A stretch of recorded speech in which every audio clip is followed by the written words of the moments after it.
بسم اللہ الرحمن الرحیم۔ اماں نے میری شادی ایک فقیر سے کر دی۔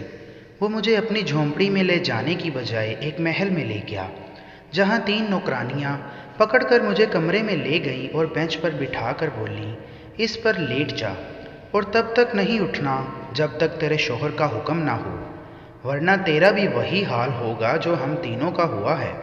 میں ڈر کر لیٹی رہی۔ جوں ہی فجر کی اذان ہوئی تو وہ تینوں مجھے اٹھا دیتی اور کہتی، تیرا شوہر باہر کھڑا ہے، چلی جا۔ تو وہ فقیر مجھے مائکے لے آتا اور ابا کو ڈھیر سارے پیسے دے کر جاتا، تو ابا مجھ پر صدقے واری جاتا۔ ایک رات میں نے اپنی جگہ نوکرانی کو ڈھیر سارے پیسے دے کر بینچ پر ایسے لٹا دیا کہ اسے کوئی پہچان نہ سکا، اور خود اس کے کپڑے پہن کر قریب کھڑی ہو گئی، اور پھر جو ہوا میرے سر پر تو آسمان گر پڑا۔ میرا نام رانیہ ہے، میں ایک متوسط گھرانے سے تعلق رکھتی ہوں۔ اللہ کی دی ہوئی ہر نعمت ہمارے گھر میں موجود ہے۔ میں بھی ایک پڑھی لکھی، سلیقہ مند اور باشعور لڑکی ہوں۔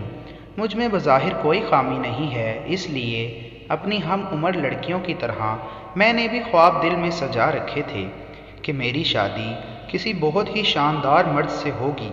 مجھے والدین کے گھر میں کسی چیز کی کمی تو نہیں رہی، مگر ہم نے ہمیشہ چادر دیکھ کر ہی پاؤں پھیلائے تھے۔ اسی لیے من ہی من میں سوچے بیٹھی تھی کہ میں شادی جب ہو جائے گی تو اپنے دل کی ہر خواہش پوری کروں گی۔ پہلے ہمارے گھر کے حالات بہت خراب تھے، مگر جب سے میرے دونوں بھائی بڑے کام پر لگے ہمارے دن پھر گئے۔ میری امی میرے جہیز کی بھی تیاری کر رہی تھیں تاکہ مجھے جیسے ہی مناسب رشتہ ملے وہ کسی بھی انتظار کے بغیر میری رخصتی کر دیں۔ یہاں تک تو سب کچھ ٹھیک ٹھاک چل رہا تھا، مگر ایک دن بہت ہی عجیب و غریب واقعہ پیش آیا۔ اس واقعے نے میری پوری ہستی ہلا کر رکھ دی۔ صبح کا وقت تھا، بھائی اور ابو اپنے اپنے کاموں پر چلے گئے۔ میں گھر کی صفائی ستھرائی کا کام کر رہی تھی جب ہمارے گھر کے دروازے پر فقیر کی صدا بلند ہوئی۔ مجھے کچھ راتوں سے بہت ہی عجیب سے خواب آ رہے تھے، اس لیے میں نے جلدی سے اپنا صدقہ اس فقیر کو دینے کے لیے دروازہ کھولا تو وہ مجھے دیکھتا ہی رہ گیا۔ وہ فقیر تھا بھی جوان سا، اس کا مجھے یوں دیکھنا بہت عجیب لگ رہا تھا، اس لیے میں نے اس کو پیسے تھما کر جلدی سے دروازہ بند کر دیا۔ میں پھر سے کام کاج میں مصروف ہوئی، مگر تھوڑی دیر بعد پھر سے اس فقیر کی صدا بلند ہوئی تھی۔ اب کی بار تو اس نے ہمارے گھر کے دروازے پر دستک بھی دے ڈالی تھی۔ مجھے اس کی دیدہ دلیری سے بہت خوف آیا۔ میں جلدی سے امی کے پاس گئی، وہ کچن میں کھڑی برتن دھو رہی تھیں۔ میں نے امی سے کہا، دروازے پر جو فقیر صدائیں لگا رہا ہے میں اسے پیسے دے آئی ہوں، مگر امی وہ تو غنڈہ گردی پر اتر آیا ہے، مجھے بہت خوف آ رہا ہے۔ امی بھی پریشان ہو گئیں، کہنے لگیں، تم اپنے کمرے میں چلو، میں ذرا اس فقیر کی طبیعت ٹھیک کر کے آتی ہوں۔ میں نے امی کو بھی دروازے پر جانے سے روکا، مگر وہ کمرے میں جانب مجھے بھیج کر باہر نکل گئیں۔ میں بڑی پریشان تھی۔ مجھے زیادہ فکر تب ہوئی جب امی کو باہر گئے ہوئے کافی دیر ہو گئی۔ میرا دل بہت زیادہ گھبرا رہا تھا، اس لیے میں جلدی سے دروازہ کھول کر باہر نکل گئی۔ مجھے حیرت کا شدید جھٹکا تب لگا جب میں نے امی کو اس فقیر کے ساتھ مسکرا کر باتیں کرتے ہوئے دیکھا۔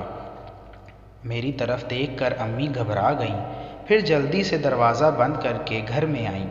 امی کہنے لگیں، رانیہ تم بلا وجہ اس بیچارے لڑکے سے ڈر رہی تھی، وہ تو اتنا بھلا انسان ہے، مجھے جیسے داماد کی ضرورت تھی وہ تو بالکل ہی ویسا نکلا۔ مجھے امی کی بات سن کر ایسا لگا جیسے ان کا دماغ ذرا ہل کر رہ گیا ہو، اس لیے میں نے ان کی مزید بات نہیں سنی اور اپنے کمرے میں جا کر لیٹ گئی، کیونکہ اب میرا موڈ خراب ہو چکا تھا۔ مجھے لگا تھا یہ بات یہیں ختم ہو جائے گی، مگر میں کہاں جانتی تھی کہ میرے تو بربادی کے دن شروع ہو چکے ہیں۔ شام میں جب ابو گھر واپس آئے تو امی نے ان سے بھی کہہ دیا کہ میں نے اپنی رانیہ کے لیے رشتہ ڈھونڈ لیا ہے۔ امی کی آواز مجھے کمرے تک آئی تھی، میرے کان کھڑے ہو گئے۔ ابو بولے، اچھا وہ کس کا؟ امی کہنے لگیں، آج ہمارے دروازے پر ایک فقیر بھیک لینے آیا تھا، وہ مجھے بہت مناسب لگا، بس اس کے ساتھ اس کا رشتہ طے کر دیا۔ میں نے ابو کی امی کی بات سن کر بھڑک گئے۔ وہ بولے، کیا بات ہے رانیہ کی امی، تمہارا دماغ تو نہیں ہل گیا؟ یہ کیسی بہکی بہکی باتیں کر رہی ہو؟ امی بولی، آپ میرے ساتھ ذرا کمرے میں آئیں۔ امی اور ابو کی آوازیں آنا بند ہو گئیں۔ اب میرے کانوں میں میرے دھڑکتے دل کی آواز ہی گونج رہی تھی۔ تھوڑی دیر بعد امی ابو کمرے سے باہر آ گئے۔ تب ابو میرے کمرے میں آئے اور بولے، کیا بات ہے بیٹی، آج تم اپنے ابو کو پانی دینے بھی نہیں آئی؟ مجھے امید تھی کہ میرا باپ میرا ساتھ دے گا، اس لیے روتی ہوئی ابو کے سینے کے ساتھ لگ گئی۔ میں بولی، ابو، امی کی بات سنی ہے آپ نے؟ وہ کہہ رہی ہیں کہ تمہاری شادی ایک فقیر سے کر دیں گی۔ آپ امی کو سمجھائیں کہ آج کے بعد وہ اپنے منہ سے ایسی بات ہرگز مت نکالیں، مگر مجھے بہت تکلیف ہوتی ہے۔ مگر ابو بولے، بھلا اس میں تکلیف کی کیا بات ہے؟ ہم تمہارے والدین ہیں، تمہارے لیے جو فیصلہ کریں گے وہ اچھا ہی ہوگا۔ میں بولی، ابو، میں آپ کا مطلب نہیں سمجھی۔ ابو بولے، کیوں رانیہ، اس میں نہ سمجھنے والی کون سی بات ہے؟ تمہاری امی نے تمہیں پیدا کیا، پالا پوسا، اب کیا اس کا اتنا بھی اختیار نہیں ہے کہ وہ تمہارے لیے شوہر تلاش کرے؟ میں چیخ پڑی۔ میں بولی، ابو، یہ کیسی زیادتی ہے کہ آپ لوگ مجھے ایک فقیر کے ساتھ بیانے کے لیے بضد ہیں؟ ابو بولے، سب اچھا ہوگا۔ اتنا کہہ کر وہ کمرے سے باہر نکل گئے۔ جب میرے دونوں بھائی گھر واپس آئے تو میں ان کے کمرے میں گئی۔ میں نے ان کو امی ابو کی بات بتائی تو وہ دونوں ہی بھڑک گئے، کہنے لگے، ہم تمہارے ساتھ ایسی زیادتی نہیں ہونے دیں گے۔ اتنا کہہ کر وہ دونوں والدین کے کمرے میں چلے گئے۔ میرے ابو اپنے بیٹوں کی بہت مانتے تھے۔ مجھے یقین تھا کہ وہ میرے لیے کچھ اچھا فیصلہ ہی کریں گے، مگر یہ میری خام خیالی ثابت ہوئی۔ وہ دونوں جب واپس آئے تو مجھے سمجھانے لگے کہ والدین کی بات ماننے سے انسان کبھی رسوا نہیں ہوتا۔ اب میں بالکل بے بس ہو چکی تھی۔ میں جتنا احتجاج کر سکتی تھی میں نے کر لیا، مگر کوئی بھی میرا ساتھ دینے کے لیے رضامند نہیں تھا۔ اگلے دن وہ فقیر ہمارے گھر آیا۔ اس کے ساتھ چند گواہ اور ایک مولوی صاحب تھے۔ امی جلدی سے میرے پاس آئیں اور مجھے ایک نیلے رنگ کا لباس تھما کر بولی، جلدی سے یہ پہن لو، تمہارا نکاح ہونے لگا ہے۔ مجھے اپنے نصیبوں پر بہت ہی رونا آیا۔ یہ ایک ہی دن میں میری کایا کیسے پلٹ گئی۔ میری شادی ایک فقیر سے ہو رہی تھی، وہ بھی اتنی ایمرجنسی میں نے سمجھنے کے قابل ہی نہیں تھی۔ مجھے گھر میں پڑا ہوا لباس تھما دیا گیا، نہ میرا پارلر سے میک اپ ہوا اور نہ ہی میرا کوئی ارمان پورا کیا گیا۔ میں نے بھی دل میں ٹھان لیا کہ میں اپنی ساری زندگی اپنے شوہر کی جھونپڑی میں گزار دوں گی۔ میں کبھی پلٹ کر اپنے والدین کے گھر نہیں آؤں گی، ان کے ساتھ کسی قسم کا رشتہ نہیں رکھوں گی۔ بھلا والدین ایسے ہوتے ہیں کیا؟ میرا نکاح ہوا اور پھر میرا شوہر گواہوں کے ساتھ ہی گھر سے نکل گیا۔ میں کافی دیر صحن میں ہی بیٹھی رہی کہ میرا شوہر آ کر مجھے رخصت کر کے لے جائے گا، مگر جب وہ نہ آیا تو میں اٹھ کر اپنے کمرے میں آ کر لیٹ گئی۔ دن سے شام ہو گئی اور پھر ہر طرف اندھیرا پھیل گیا۔ اندھیرا پھیلتے ہی ہمارے گھر کے دروازے پر دستک ہوئی۔ ابو نے دروازہ کھولا تو میرا شوہر گھر میں داخل ہو گیا۔ کہنے لگا، میں اپنی بیوی کو لینے آیا ہوں۔ ابو نے مجھے آواز دی اور بولے، رانیہ، باہر آ جاؤ، تمہارا شوہر تمہیں لینے آیا ہے۔ میں چپ چاپ اٹھ کر کمرے سے باہر آئی اور گھر کے گیٹ سے باہر نکل گئی۔ میرا شوہر بھی میرے پیچھے ہی باہر نکلا۔ باہر نکل کر میں نے دیکھا کہ ایک رکشہ ہمارے انتظار میں کھڑا تھا۔ میں اس میں بیٹھ گئی۔ میرے شوہر نے رکشے والے کو سہارا بتا دیا۔ میری آنکھوں سے آنسو گر رہے تھے۔ میں یہ سوچ بھی نہیں سکتی تھی کہ مجھے اپنی باقی کی زندگی ایک جھونپڑی میں گزارنا تھی، تمام آسائشوں اور سہولیات کے بغیر ایک اداس سی زندگی۔ مجھے حیرت تب ہوئی جب رکشہ ایک بہت بڑے محل کے سامنے جا کر رک گیا۔ وہ مجھے اپنی جھونپڑی میں لے جانے کی بجائے ایک محل میں لے گیا۔ میں ہکا بکا سی کھڑی تھی، تب ہی 3 نوکرانیاں میری جانب لپکیں۔ وہ مجھے پکڑ کر ایک کمرے میں لے گئیں۔ میں ہر چیز کو بڑے غور سے دیکھتی رہی۔ ایک نوکرانی آگے بڑھی اور اس نے مجھے ایک بینچ پر بٹھا دیا، پھر بولی، اس پر لیٹ جاؤ اور تب تک نہیں اٹھنا جب تک تمہارے شوہر کا حکم نہ ہو۔ ورنہ تمہارا بھی وہی حال ہوگا جو ہم تینوں کا ہوا ہے۔ اتنا کہہ کر وہ تینوں پیچھے کے کمرے سے نکل گئیں، جبکہ میں اپنی بینچ پر ہکا بکا بیٹھی لیٹی رہی۔ مجھے ایسے لگ رہا تھا جیسے میری زندگی نے میرے ساتھ بہت بڑا مذاق کر دیا ہے۔ میرے شوہر کا تعلق اس محل سے کیسے ہو سکتا تھا؟ اور پھر وہ 3 نوکرانیاں کون تھیں؟ انہوں نے ایسا کیوں کہا کہ تمہارا حال بھی ہمارے جیسا ہو جائے گا؟ میں ڈر کر لیٹی رہی۔ مجھے تو یہی لگ رہا تھا کہ آج میں ساری رات سو نہیں سکوں گی، مگر کہتے ہیں نا کہ نیند تو سولی پر بھی آ جاتی ہے۔ میں تھوڑی دیر ہی بعد خود سے بیگانہ ہو چکی تھی۔ رات مجھے عجیب و غریب سے خواب آ رہے تھے، ایسا لگ رہا تھا جیسے کوئی میرے پاس بیٹھا ہے۔ خیر، جوں ہی فجر کی اذان ہوئی تو وہ تینوں نوکرانیاں نہ جانے کہاں سے نمودار ہو گئیں۔ وہ مجھے اٹھنے کا بول رہی تھیں۔ ایک بولی، تمہارا شوہر باہر کھڑا ہے، چلی جاؤ۔ میں جلدی سے بستر سے نیچے اتری اور باہر کی جانب بھاگی۔ محل کے باہر ہی میرا شوہر عقیل کھڑا تھا۔ میں اسے دیکھتے ہی بولی، تم کہاں تھے؟ مجھے یہاں کیوں چھوڑ کر گئے تھے؟ وہ تلخ لہجے میں بولا، تم میری بیوی ہو، میں تمہیں کہیں بھی لے جا سکتا ہوں اور کہیں بھی چھوڑ سکتا ہوں۔ اس کا رویہ بہت عجیب سا تھا، اس لیے میں چپ کر گئی۔ اس نے ایک رکشہ روکا اور خود اس میں سوار ہو گیا۔ میں بھی رکشے میں بیٹھ گئی۔ عقیل نے پتہ بتایا، پھر وہ خاموش ہو گیا۔ وہ مجھے میرے گھر واپس لے آیا۔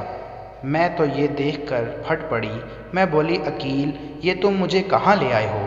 میں یہاں نہیں جانا چاہتی، تم مجھے اپنے ساتھ لے کر گھر چلو، میں تمہارے ساتھ جھونپڑی میں بھی رہ لوں گی۔ وہ غصے سے بولا، زیادہ پٹر پٹر مت کرو۔ اس نے میرے گھر کا دروازہ کھٹکھٹایا اور اندر داخل ہو گیا۔ میری امی کی آنکھیں کھل گئیں۔ انہوں نے مجھے نظر انداز کر دیا اور ان کی ساری توجہ کا مرکز وہ فقیر ہی تھا۔ وہ آگے بڑھا اور ابو کے پاس جا کر بیٹھ گیا۔ ابو بھی بہت خوش نظر آ رہے تھے۔ اس فقیر نے ابو کی ہتھیلی پر نوٹوں کی گڈی رکھ دی، پھر وہ اٹھ کر چلا گیا۔ اب میرے ابو کو میرا خیال آیا۔ وہ جلدی سے اٹھے اور میرا ہاتھ پکڑ کر مجھے چارپائی پر بٹھا دیا۔ وہ میرے لیے پانی کا گلاس لے آئے، پھر بولے، کیا بات ہے رانیہ کی والدہ، ہماری بچی گھر آئی ہے، اس کے لیے گوشت بھون کر لاؤ۔ میں ان دونوں کی جانب دیکھ کر ہکا بکا تھی۔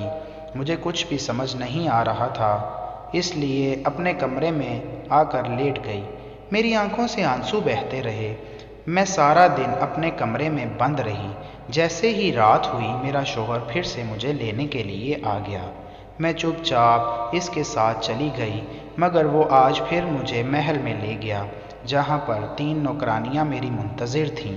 ان کی جیسے ہی نظر مجھ پر پڑی، وہ مجھے اپنے ساتھ بینچ والے کمرے میں لے گئیں اور تاکید کی کہ بستر سے نہیں اٹھنا، ورنہ انجام بہت برا ہوگا۔ میں چپ چاپ لیٹ گئی اور پھر نیند کی وادیوں میں کھو گئی۔ صبح فجر کے وقت پھر سے میرا شوہر مجھے گھر لے گیا۔ آج پھر اس نے میرے ابو کے ہاتھ میں بہت سے پیسے تھما دیے۔ پھر تو یہ سلسلہ چل نکلا تھا۔ میرا باپ میرے صدقے واری جاتا تھا، میری والدہ بھی میرے صدقے واری جاتی تھیں، جبکہ مجھے خود سے نفرت ہونے لگی۔ میں یہ سوچ سوچ کر حیران ہوتی تھی کہ آخر میرے ساتھ ہو کیا رہا ہے۔ میری شادی ایک فقیر سے ہو گئی، پھر وہ مجھے ہر شب اپنے ساتھ ایک محل میں لے جاتا ہے، بستر پر لیٹتے ہی مجھے نیند آ جاتی ہے، صبح مجھے زبردستی گہری نیند سے اٹھایا جاتا ہے، اور پھر میرا شوہر مجھے میرے باپ کی دہلیز پر چھوڑ جاتا ہے اور وہ مجھے ہاتھوں ہاتھ لیتے ہیں۔ یہ سب میری سمجھ سے باہر تھا۔ ایک دن میں پھٹ پڑی۔ میں نے امی سے سوال کیا کہ آخر میرے ساتھ یہ سب کیا ہو رہا ہے؟ آپ نے میری شادی کس قسم کے انسان سے کر دی ہے؟ امی کہتی، یہ سب ہم تمہاری بھلائی کے لیے کر رہے ہیں، مگر سچ کہوں تو مجھے اس سب سے اپنی کوئی بھلائی نظر نہیں آ رہی تھی۔ ایک شب میں یوں ہی محل کے ایک کمرے میں سوئی ہوئی تھی، جب مجھے محسوس ہوا کہ جیسے کمرے کا دروازہ کھلا ہے۔ میں بے ہوش تھی، مگر میری حس ساعت بیدار ہو چکی تھی۔ مجھے قدموں کی چاپ سنائی دے رہی تھی۔ کوئی قدم قدم چلتا ہوا میرے نزدیک آ رہا تھا۔ پھر کرسی کھینچنے کی آواز آئی۔ کوئی میرے بہت قریب آ کر بیٹھ چکا تھا۔ پھر کسی نے اپنے نرم نرم سے ہاتھوں میں میرا ہاتھ تھام لیا۔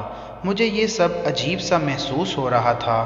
میں نے بہت کوشش کی کہ میں بیدار ہو جاؤں، مگر سب کچھ رائیگاں گیا۔ پھر فجر کی اذان ہوئی اور مجھے اٹھا کر گھر بھیج دیا گیا۔ سارا دن میرے دماغ میں رات والا واقعہ گھومتا رہا۔ کیا وہ سب کچھ سچ تھا یا میں نے کوئی خواب دیکھا تھا؟ میں اس سب کا فیصلہ نہیں کر پا رہی تھی۔ میں نے اس لمحے خود کو بھری دنیا میں تنہا محسوس کیا۔ میری آنکھوں سے بہت سے آنسو ٹوٹ کر گرے۔ میں نے دعائیا انداز میں ہاتھ اٹھا لیے۔ میں بولی، اے میرے پروردگار، میں تو بے بس ہوں، میں تو تنہا ہوں، تو ہی تو میرا وارث ہے۔ اگر تو بھی میرا ساتھ نہیں دے گا تو میں کہاں جاؤں گی؟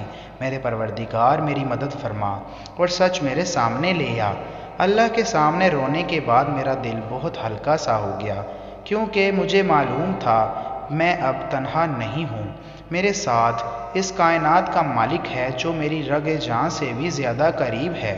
وہ ہر پکارنے والے کی پکار سنتا ہے، چاہے کوئی نیک ہو یا گناہ گار۔ ہاں، میں سچ کہہ رہی ہوں، اللہ ہر گناہ گار کی پکار بھی سنتا ہے، بس شرط ہے کہ ہم اسے دل کی گہرائیوں سے پکاریں۔ یوں ہی دن بیت گیا اور رات ہو گئی۔ مجھے پھر سے محل کے کمرے میں لٹا دیا گیا۔ آج پھر سے میرے کانوں میں دروازہ کھلنے، کسی کے چلنے، کرسی کھینچنے کی آواز سنائی دی تھی۔ پھر مجھے سسکیاں بھی سنائی دینے لگیں۔ کسی کی آواز میرے کانوں میں گونجی تھی، یا اللہ، تو میری بیٹی کو ٹھیک کر دے، میں 101 دیگیں بانٹوں گی، تیرے لاچار بندوں کو کھانا کھلاؤں گی۔ یہ آواز سن کر جیسے میں کسی پاتال سے باہر آئی، میں اٹھ کر بیٹھ گئی۔ میری نظر کے سامنے ایک بہت ہی ضعیف دار عورت پڑی تھی۔ مجھے جاگتا دیکھ کر وہ خوشی سے چلانے لگی، ڈاکٹر، ڈاکٹرز، جلدی سے آئیں، میری بیٹی کو ہوش آ گیا ہے۔ اس عورت کی آوازیں سن کر ڈاکٹرز کی پوری ٹیم کمرے میں داخل ہو گئی۔ میں بہت پریشان تھی۔ میں بولی، میں آپ کی بیٹی نہیں ہوں، آپ کیسی باتیں کر رہی ہیں؟ تب ایک ڈاکٹر آگے بڑھی اور بولی، میڈم، آپ پریشان مت ہوں، یہ کومے سے باہر آئی ہیں، اس لیے شاید ان کی یادداشت چلی گئی ہے، ہم انہیں ہسپتال لے کر جا کر ٹریٹمنٹ کر دیتے ہیں، انشاءاللہ سب ٹھیک ہو جائے گا۔ میں بہت زیادہ ڈر گئی۔ یہ میرے ارد گرد کیا ہو رہا تھا؟ پھر ڈاکٹرز مجھے زبردستی ایمبولینس میں ڈال کر ہسپتال لے جا رہے تھے۔ میں خوف سے تھر تھر کانپ رہی تھی، نہ جانے اب میرے ساتھ کیا ہونے والا تھا۔ میں چیخ رہی تھی، چلا رہی تھی۔ میں بولی، میں بیمار نہیں ہوں، نہ ہی میں کومے میں گئی تھی، آپ میرا علاج کیوں کر رہے ہیں؟ خدا را مجھے میرے شوہر کو بلا دیں۔ مجھے ایسا لگ رہا تھا جیسے آج بس میری زندگی ختم ہو جائے گی۔ ہسپتال آیا تو نرسز مجھے ڈاکٹر کے روم میں لے گئیں۔ میں ابھی بھی چیخ رہی تھی۔ تب ایک ڈاکٹر بولا، آپ مت گھبرائیں، سب ٹھیک ہے۔ مجھے معلوم ہے کہ آپ کو کوئی بیماری نہیں ہے، آپ یہاں پر بیٹھ جائیں، میں آپ کے شوہر کو کال کر کے بلا لیتا ہوں۔ یہ الفاظ سنتے ہی میرے دل کو بڑی ڈھارس سی ملی۔ ڈاکٹر نے میرے سامنے ہی عقیل کو کال کی۔ آدھے گھنٹے بعد میرا شوہر اور میرے والدین میرے سامنے موجود تھے۔ میں ان کو دیکھ کر رونے لگی۔ میں بولی، ابو، یہ سب کیا ہو رہا ہے؟ ابو بولے، رانیہ، میں تمہیں بتاتا ہوں اصل ماجرا کیا ہے۔ دراصل میں اپنی شادی کے شروع کے دنوں میں ایک بہت بڑے سیٹھ کے گھر بطور ڈرائیور کام کیا کرتا تھا۔ وہ بہت زیادہ اچھے اور امیر لوگ تھے، ان کے پاس اللہ کی دی ہوئی ہر نعمت موجود تھی، مگر بس وہ اولاد سے محروم تھے۔ جبکہ اللہ نے مجھے 2 بیٹے عطا کر دیے، پھر میرے گھر میں جڑواں بیٹیوں نے جنم لیا۔ میں بہت خوش تھا۔ اس دن مالکن سرونٹ کوارٹر میں مجھے مبارکباد دینے آئیں اور ایک بیٹی کو اٹھا کر بولی، کاش اللہ ایک بچی مجھے بھی دے دیتا۔ میرے منہ سے بے اختیار نکلا کہ یہ بیٹی آپ کی ہوئی۔ وہ بہت خوش ہوئی اور بولی، تمہیں اللہ کا واسطہ ہے، اب اس بات سے مکر مت جانا۔ مالکن تمہاری جڑواں بہن کو اپنے محل میں لے کر چلی گئی۔